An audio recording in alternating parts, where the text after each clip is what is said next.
Hello and welcome to news and IAS. आज हम pollution जो कि यूपीएससी के पेपर 3 में कवर किया जाता है उससे रिलेटेड जो भी इश्यूज आ रहे हैं उसको हम बहुत ही डिटेल में आज कवर करेंगे।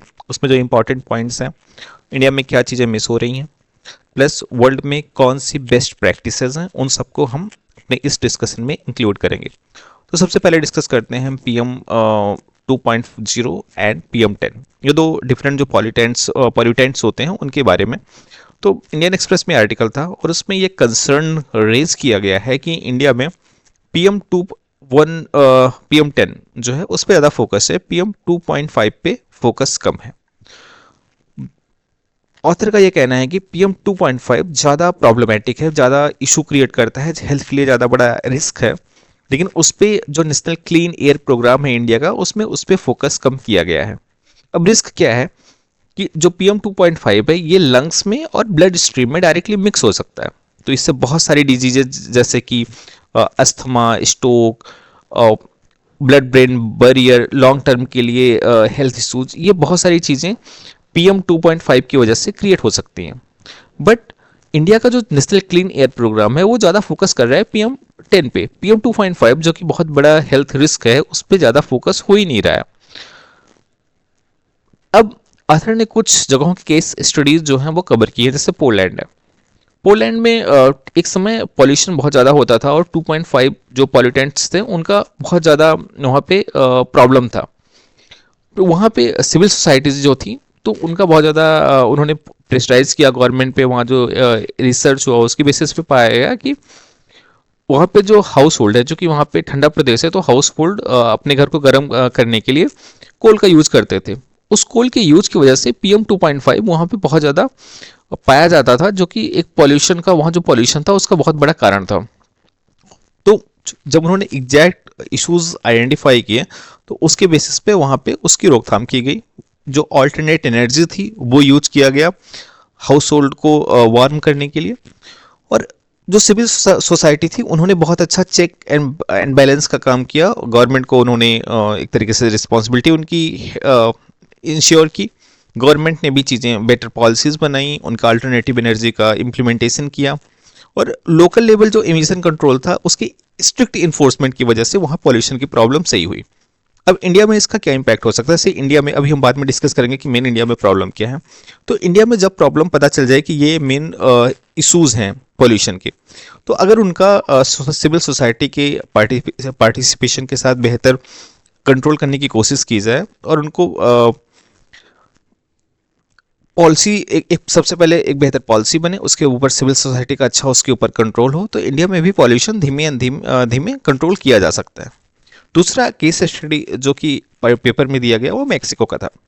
मेक्सिको एक इंडिया में जैसे दिल्ली की पॉल्यूशन की बहुत सारी बातें होती हैं, तो एक यहाँ पे डिफेंस दिया जाता है दिल्ली के पॉल्यूशन का, वो ये है कि दिल्ली के चारों तरफ रिजेस हैं, जैसे अरावली की जो पहाड़ियाँ हैं, उसकी वजह से जो पॉल्यूटेंट्स होते हैं वो ठंडी के मौसम में वहाँ पे एक तरीके से ट्रैप्ड हो जाते हैं और वो बाहर जा नहीं पाते, इसलिए वहाँ पे पॉल्यूशन की प्रॉब्लम ज़्यादा होती है। ऐसा ही कुछ सिमिलर इशू था मैक्सिको में। मैक्सिको में भी जो वहाँ की मैक्सिको सिटी थी वहाँ पे चारों तरफ से माउंटेन्स हैं, तो उसकी वजह से वहाँ पे पॉल्यूशन बहुत ज़्यादा होता था 90s में। तो उन्होंने कैसे इसको हैंडल किया? तो सबसे पहले उन्होंने रियल टाइम पे PM2.5 की मॉनिटरिंग बहुत बेहतर की। जो जो व्हीकल्स थे जहाँ से लेड पॉल्यूशन ज़्यादा होता था, तो उन्होंने आइडेंटिफाई किया कि जो व्हीकल्स हैं उनका जो इमिशन हो रहा है लेड का, तो वो PM2.5 के लिए बहुत ज़्यादा कंट्रीब्यूट कर रहा है। तो उन्होंने लेड पहले मॉनिटरिंग बेहतर की। जो एग्जैक्ट रूट कॉज उनको मिला उस पर कंट्रोल किया, और उसके बाद डेटा ड्रिवन जो पॉलिसीज थी उसको इम्प्लीमेंट करने की वजह से वहाँ पे पॉल्यूशन में काफ़ी कंट्रोल आया। अब एग्जाम्पल देख लेते हैं बीजिंग का। बीजिंग कुछ साल पहले तक one of the most polluted city हुआ करती थी वर्ल्ड में। वहाँ पे भी PM10 और PM2.5 ज़्यादा था, बट वहाँ ये पाया गया कि PM2.5 जो है वो ज़्यादा कंट्रीब्यूट कर रहा है। और जब पॉलिसी PM2.5 पे फोकस हुई तो PM10 भी अपने आप रिलैक्स हुआ। वहाँ पे मेन क्या किया गया कि जियोग्राफी भी वहाँ पे भी वही है कि प्रॉब्लम था कि वहाँ ट्रैप हो रहा था पॉल्यूटेंट जैसे दिल्ली में होते हैं। तो सबसे पहले उन्होंने क्या किया कि जो इंडस्ट्रीज इस तरीके के पॉल्यूटेंट्स को कंट्रीब्यूट कर रही थी, उन इंडस्ट्रीज को बीजिंग से बाहर शिफ्ट किया गया। उस समय ये ध्यान दिया गया कि ऐसे कौन से एरियाज है जहाँ पे पॉल्यूटेंट्स ट्रैप नहीं होंगे, उन इंडस्ट्रीज को वहाँ पे शिफ्ट किया गया। दूसरा, एक मॉनिटरिंग बेहतर किया गया और स्ट्रिक्ट इन्फोर्समेंट हुआ, जो भी रूल्स बने उनका स्ट्रिक्ट इन्फोर्समेंट हुआ।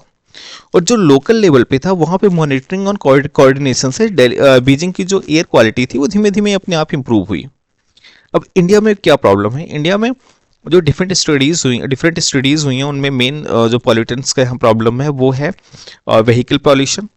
उसके अलावा जो कंस्ट्रक्शंस होता है, जो कुछ पॉल्यूटेंट इंडस्ट्रीज़ हैं, जो कंस्ट्रक्शन साइट से डस्ट वगैरह निकलती हैं या रोड साइड से जो डस्ट निकलती हैं, ये सारी मेन कंट्रीब्यूटर हैं इंडिया में पॉल्यूशन की। तो यहाँ पे चीज़ें कैसे हो सकती हैं कि इंडिया जैसे अदर जगहों पे हुआ कि पहले एग्जैक्ट रूट कॉज आइडेंटिफाई करो, तो इंडिया अगर देख रहा है कि बीजिंग में एक और चीज़ हुई थी कि बीजिंग ने सीधे वहाँ पे अपने जो जितना भी व्हीकल्स थे, यानी जितनी ज़्यादा गाड़ियाँ थी उनको अधिकतर इलेक्ट्रिक में शिफ्ट किया, ताकि वहाँ से जो इमिशन हो रहा है PM 2.5 का या PM 10 का उनको कंट्रोल किया जा सके। तो इंडिया के लिए बहुत अच्छा एक लेसन ये है कि इंडिया जितना ज़्यादा हो सके उसको जो इसका क्लाइमेट का फंड है उसको भी कहीं ना कहीं कंट्रीब्यूट करके जो अभी IC इंजन की गाड़ियां हैं जो पेट्रोल डीजल इन सबको यूज कर रही है उनको ज़्यादा से ज़्यादा इलेक्ट्रिक में शिफ्ट किया जाए। खासकर दिल्ली NCR में रीजन में ये चीज़ें बहुत हाई लेवल पे होनी चाहिए। वो एक अलग टॉपिक है, कैसे इलेक्ट्रिक व्हीकल्स को इंडिया में कॉस्ट इफेक्टिव बनाया जाए, कैसे उनको बेहतर बेसिकली सस्टेनेबल बनाया जाए जिससे कि लोग डीजल और पेट्रोल से हटके इलेक्ट्रिक व्हीकल पे शिफ्ट हों। दूसरा, जो इंडस्ट्रीज़ हैं जो एग्जैक्टली आइडेंटिफाई हो कि ये इंडस्ट्रीज़ अच्छा खासा पॉल्यूशन कर रही हैं वहाँ पे, तो उनको सिस्टमेटिकली दिल्ली से बाहर मूव किया जाए, क्योंकि आज ये पॉसिबल है। ज़रूरी नहीं है वो दिल्ली NCR में ही वो इंडस्ट्रीज़ हों, आउटसाइड एरियाज में जहाँ पे ये चांसेस कम हो कि वो पॉल्यूशन वहाँ पे ट्रैप होंगे, उन इंडस्ट्रीज़ को वहाँ पे शिफ्ट किया जाए।